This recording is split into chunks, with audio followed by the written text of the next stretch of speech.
They discovered my guys were undercover, and we don't know how. So you want to recruit us?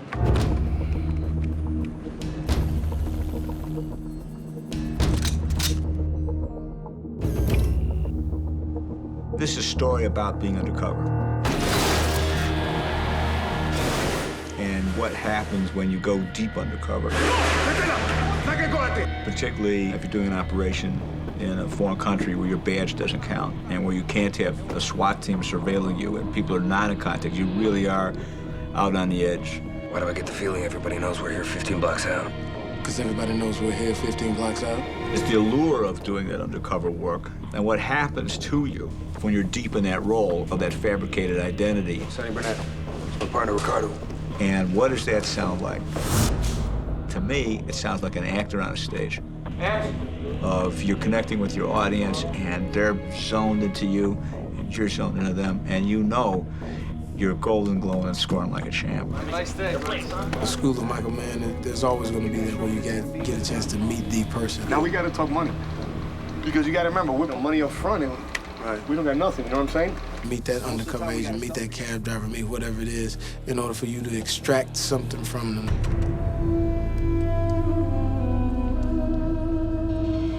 These roles are filled by the real deal. You know, 2 of Yarrow's bodyguards work for Homeland Security. You know, they do the undercover work that Crockett and Tubbs are doing, you know? So it's just an amazing resource to have, like, right there.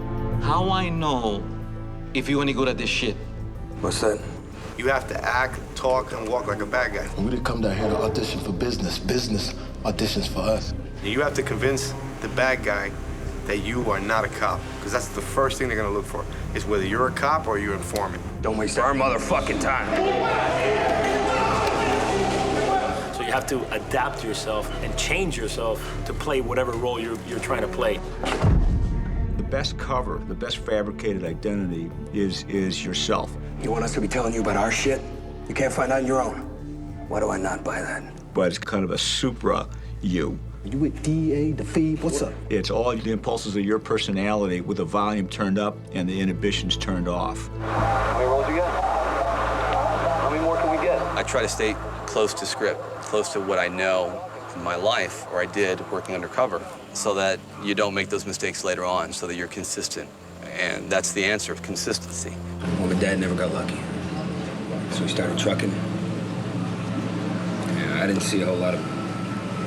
But we were close. You tell them you're from Kentucky, and one day you say it was Kansas. They said, wait a minute, you told me, because these guys are looking too. Oh, sir, what is it? I don't like the Americans. Why? Too good at what they do. I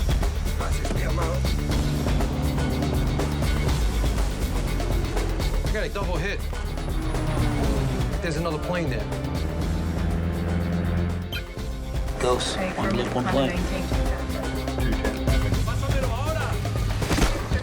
They prepare before they go undercover in the same way an actor prepares in terms of knowing everything about the person that they're pretending to be and isolating themselves and focusing in. Michael was like, any resources or any way that I can help you, I'm there for you. For instance, we flew to New York, Elizabeth and I, and we worked with the DEA, and they took us out on drugs, on a real drug bust. There was a group in New York who was scheduled to purchase, I believe, cocaine, and we'd actually gone out to cover that meet. And they came out with us to surveil and see the actual hand-to-hand take place.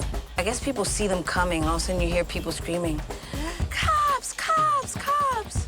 And then it just happened so fast.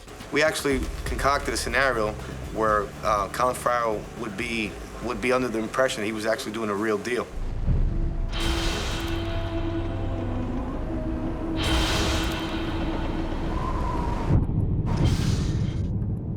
They got me. Jesus, talk about punked. Lorenzo had a deal going that day where he had dealt with these guys for about 6 months. And he had bought a certain amount of coke off them, and then the loads had gotten bigger and bigger. And we set up this scenario where we were gonna do a delivery of 20 kilos of cocaine. I said, I'd love to be there. I'd love to see it go down. We basically told him, no, you just stay in the background. This deal's already been done. We set him up, kind of. We told him, look, it's already been done. Nothing's going to happen. He said to his boss, Lorenzo, he's like, I think Colin's good for it. I think he can do it. I mean, he's caught on really quick, and he won't say anything. I'll take care of it. These guys know me. It'll be fine, you know. Do you want to do it? And I was asking, of course, my ego's way too big, and I have far too much pride to say no. So I said, sure. I said, I'm in. Fuck it. Mike, you ready? Yeah. You ready, Jesus? Yeah. Let's go. So we went to the warehouse, and then the shit hits the fan. The scenario was set that when we arrived with the dope, we'd say, well, wait a minute, I've never seen these individuals before, you must be cops, and we'd create that chaos. One of the guys grabs his gun, doesn't point it, just grabs it out of his pants. I'll never forget it as long as I fucking live. I don't know how I didn't pass the fuck out. Yeah, how about you? Now you say it.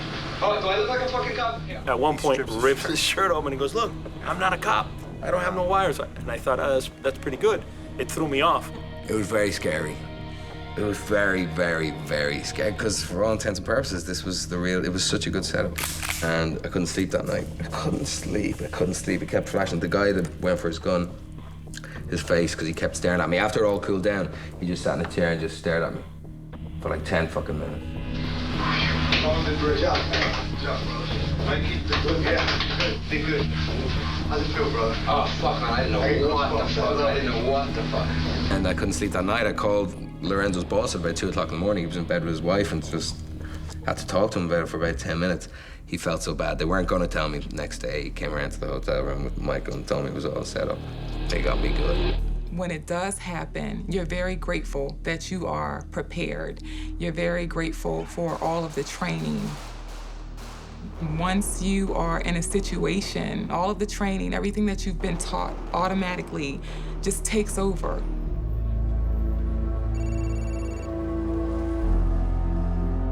They have backstories they've created and fabricated identities where they just have created an absolute alternate existence. Did you run them?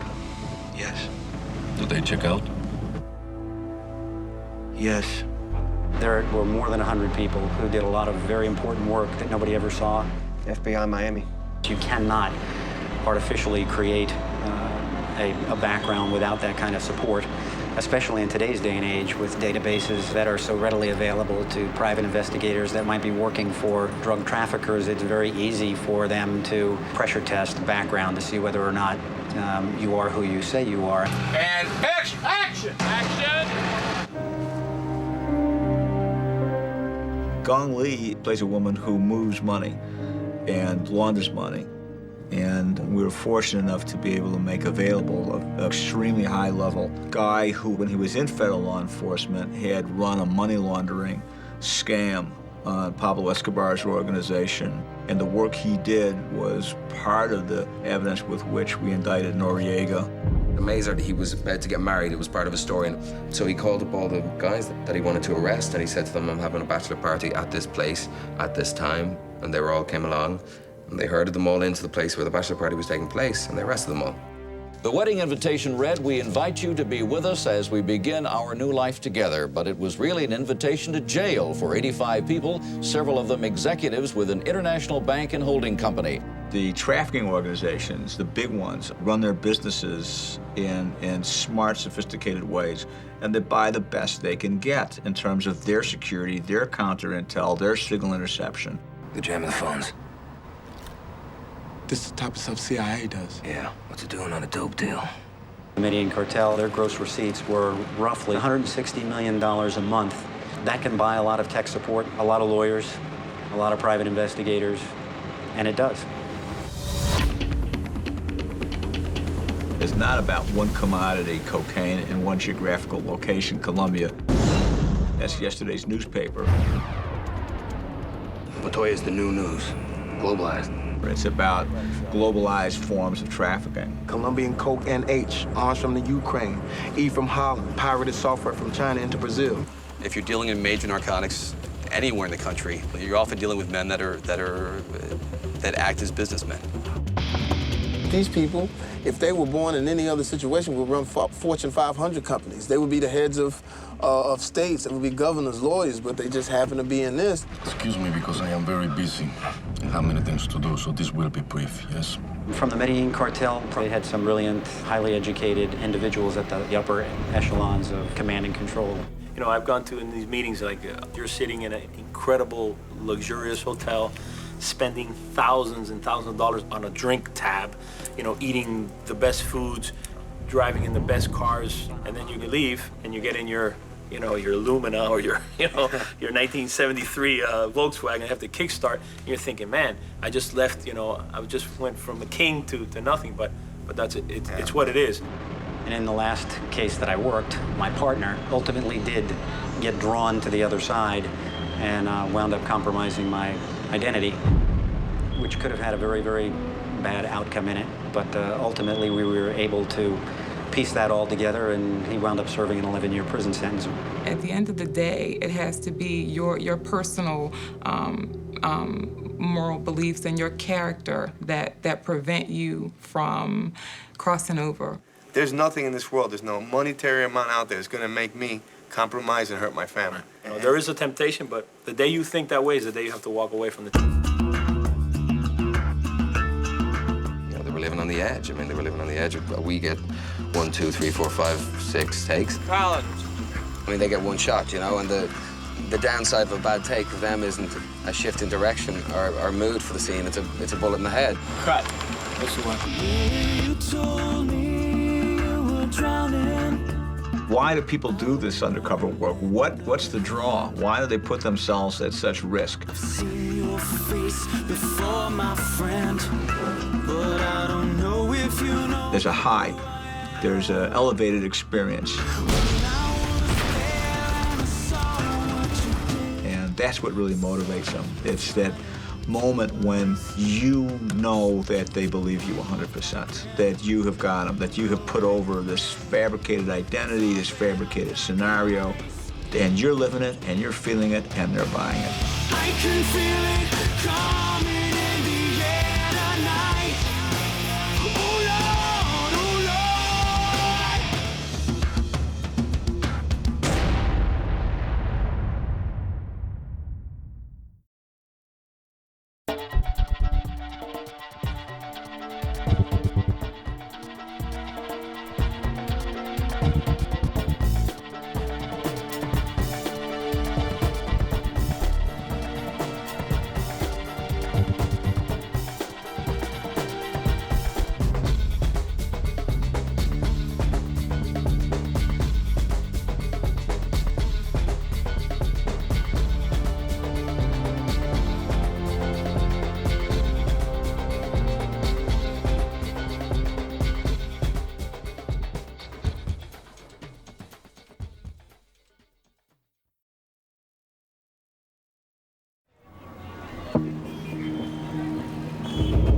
Mistakes you can't begin to artificially create. There's nothing that's as exciting to me as the real texture of it, the real people on the street. Audiences sense the kind of truth-telling style of the environment that the action is happening in. One of my ambitions with a picture like this to really go exploring into some of these areas.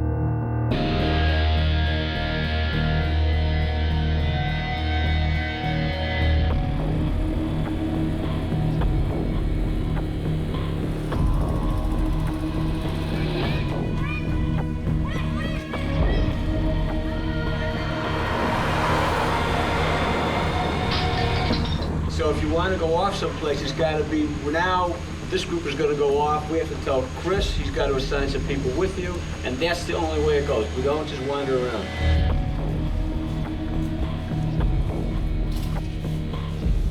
One of the exciting things about working with Michael, he chooses real locations all the time. You're dealing with an environment that can often surprise you. Whether it's the light, whether it's a dramatic moment with the sky, or some interior or some sort of background action that would not have happened in a controlled backlot situation. He's a famous dancer, right? Michael Mann, that's his thing. Finding places that, you know, that aren't even on the map. Our low angle, that's pretty good. I don't want to get boned by our crew. Michael's all about making the experience and the environment, you know, as real as he possibly can, you know? It's all about why fake it when you can do it for real. What I want you to do is stay here and shoot the ship because it's got the kind of saturated chroma right now in this light that we're looking to get. Just some variations in exposure. Because what we're looking for is maximum chromatic saturation.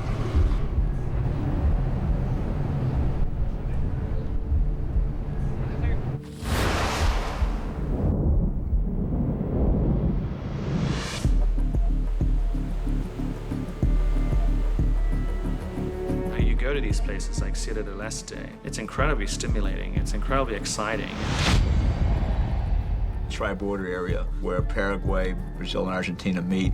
It's such a unique part of the world.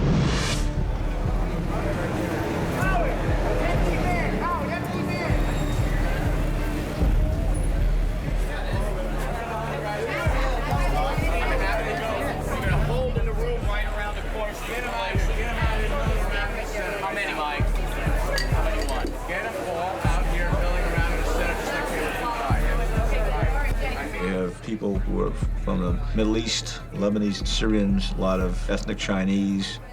The president of the country speaks Guarani, which is the indigenous language. And everybody speaks 2 and 3 languages. And so it's a really up-to-the-moment kind of place with this crazy kind of laissez-faire commerce that's going on, selling anything and everything.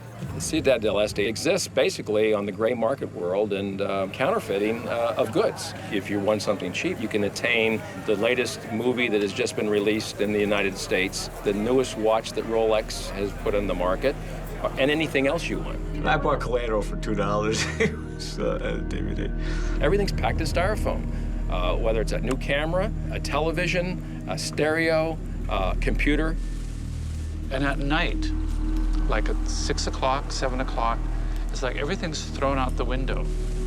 And you get this pile along the street of styrofoam, at least 6 feet tall.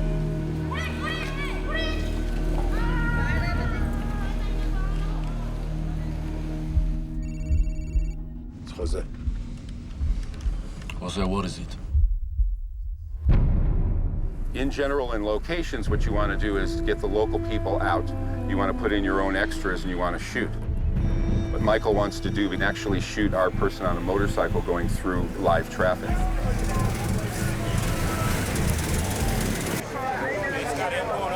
That is tough on the filmmaking process because you don't have the control, you don't have the resources when you're out on a location. All right, guys, here we go. Pictures up.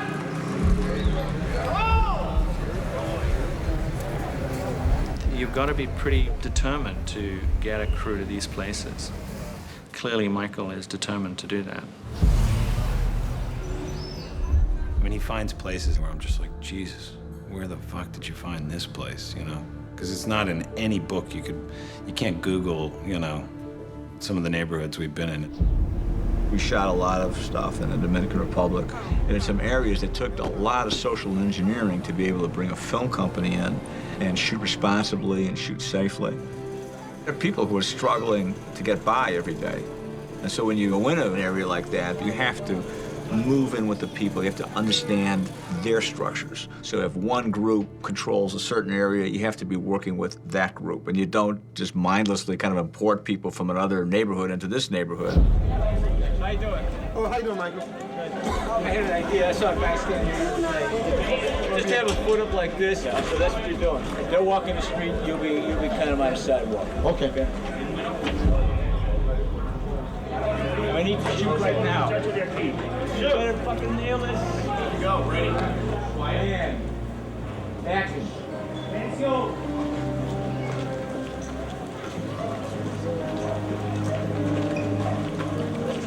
You ready to get some better stuff? Why do I get the feeling everybody knows we're here 15 blocks out? Because everybody knows we're here 15 blocks out. You're in the environment and you react accordingly and you're very aware and you're very conscious of everything that's happening around you, in front of you, behind you, left, right, you know.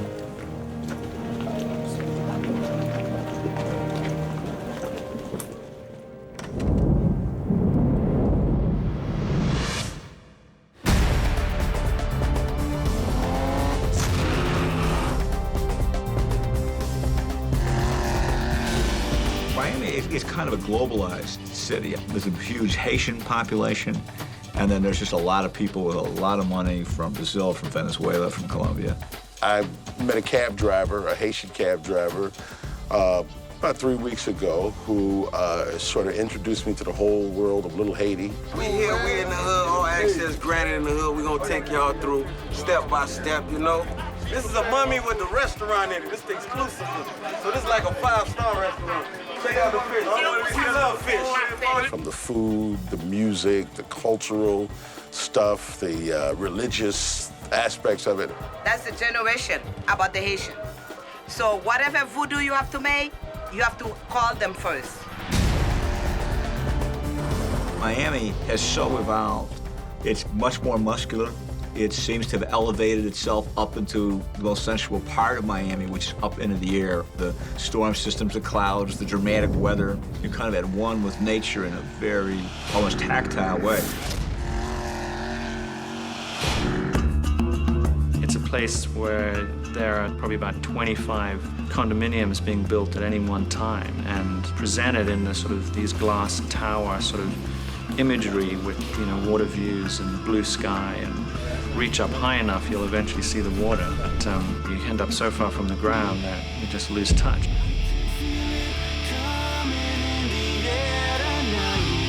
He obviously goes to these sort of, you know, really swank, fantastic places, and the girls are still beautiful and the cars are still fast, but he doesn't pull any punches when it comes to the underbelly of Miami. Colin.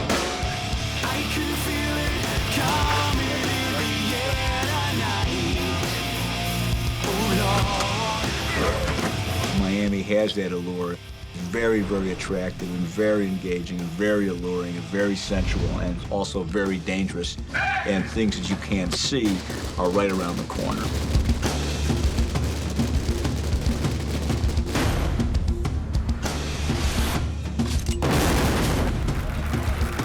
Thank you so much. And for our next movie, we're going to go to even more exotic places. This movie is rap. Miami Vice is rap.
Jesus Christ. Is there a chiropractor around?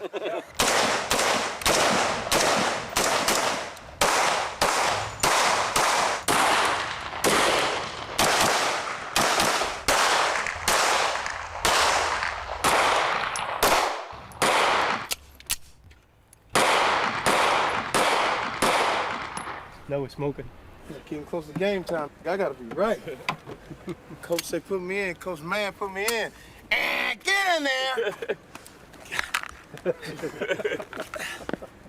Be ready. All these barriers out there for you to fire behind. You'll be here with Zito, but you'll be firing amongst you, even though you're separated by 20 feet. You're going to be firing at these guys as a unit and working together as a unit. That's what this is all working towards. I've explained about your angles, and if you look, just in case anybody's feeling a bit uncomfortable, which I don't blame you if you are. But if you look at the arcs that we've set up, Jamie's arcs are to the right. Colin's arcs are to the front. Elizabeth and Dom's arcs are to the left. So in other words, when you start to move, Jamie will be going that way, you'll be going that way, and Colin will be going down through the middle. We have incoming fire! Starboard! Up!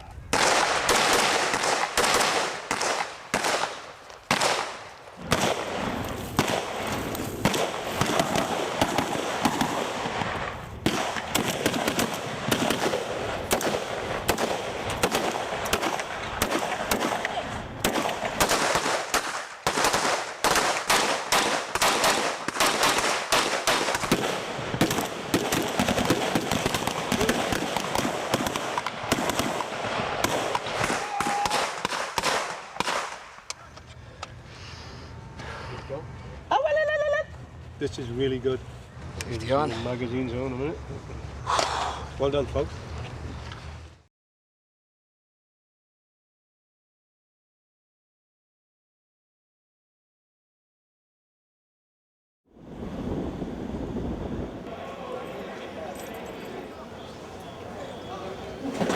Miami Vice weight loss. See that corner, you go over there, they come in here, and you got it. So by that time they'll all be wet. You'll be over there. After you check that out, James probably check this out. He's here. Yeah, are these both closed? These are both closed, are they? Yeah, these are both. Yeah. What I do here is here, see there it's clear, and then there. I think by the time Colin's here, Jamie's already in there, and then they're both in their rooms. Good. All right, let's try one. This is Gary. Gary J. Gary. He's getting his stuff. What you should do is come over here. We know when camera's here, please. You're not going to be here. And after you cleared it, you come over here.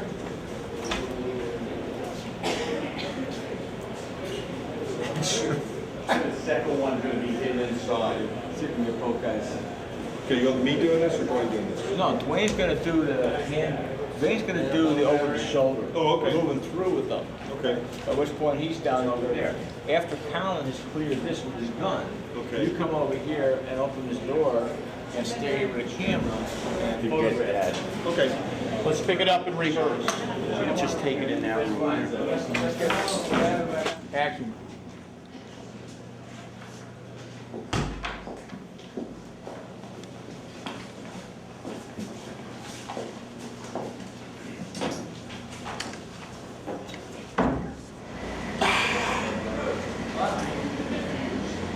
If you get two-handed, yeah, yeah. That's the one who's walking like that. Walking around. What under the two under? You said one-handed like this, right? Yeah. Let's shoot it. I'm ready. Let's go. We got a little bit of sunlight left here. Okay, here we go. Roll sound. This is a film shoot. Roll sound. Jamie, when you go around, when you do the final bedroom, you know, you're doing the first corner from here, and then make that move around. Take your time to make that move around. Come on. Here we go. Ready, and action.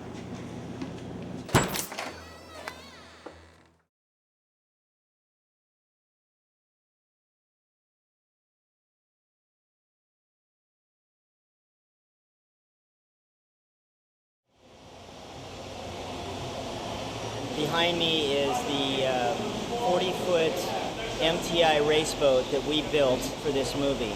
We custom designed this boat to be a camera and a picture boat. The hatches fold away and you can put camera positions on the sides of the boat, in the back of the boat, and the front of the boat. It looks exactly like a real race boat and it runs like a real race boat. We're prepping this boat for tomorrow's shooting. And what we're trying to do is just make sure everything's safe here so that nothing flies out and hurts somebody or stops our equipment from working. So you got to remember this boat's going to be going at least 40 miles an hour. And we're supposed to have rough seas tomorrow, so it's like we have to put through a bit of a stress test. Because we're dealing with HD, we've got a lot of pre-cabling that's been done in this boat. To run cables up to the front, sides, all the record decks are below. The digital imaging techs have got to be inside the hull to operate the decks. And my biggest fear is that, you know, we're going to get pounded by the waves and things are going to start to fail on the boat. But we'll see. We're hopeful. Yes.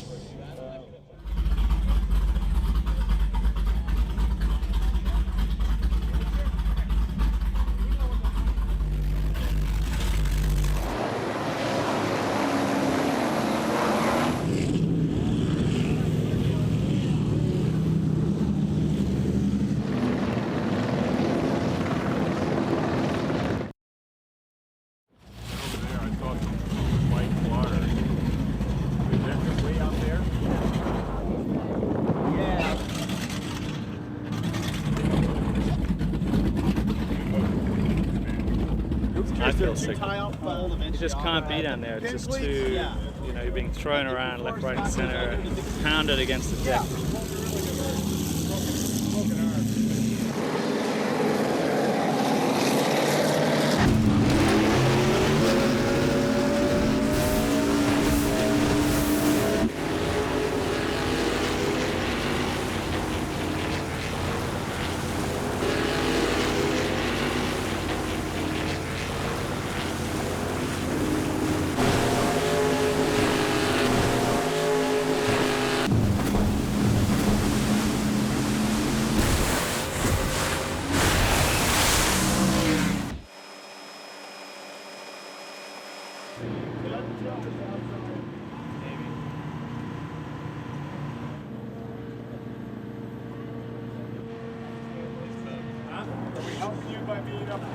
A little bit, yeah.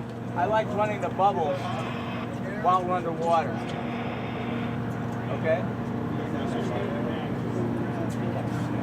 That's what we should be seeing when we're starting to come up, and the boat should be like 100 feet away. Okay. Okay? That's where we want to be. Boats are coming!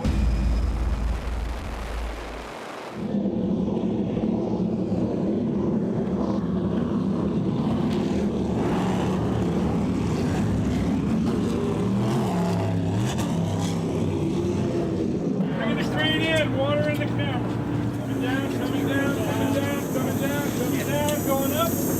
Hold on. Going to stretch, going to back. Just seeped in. Yeah, it's dry in here. It's dry. Good. When it's coming out of the water, all of this is dripping. So if it blows it away, that'll work. So just let it blow as hard right here. Gotcha. Right? Are they coming? Are they coming? Yes, they're coming. They're coming, Jerry. Really calm. You say speed? Rolling. Rolling. He did.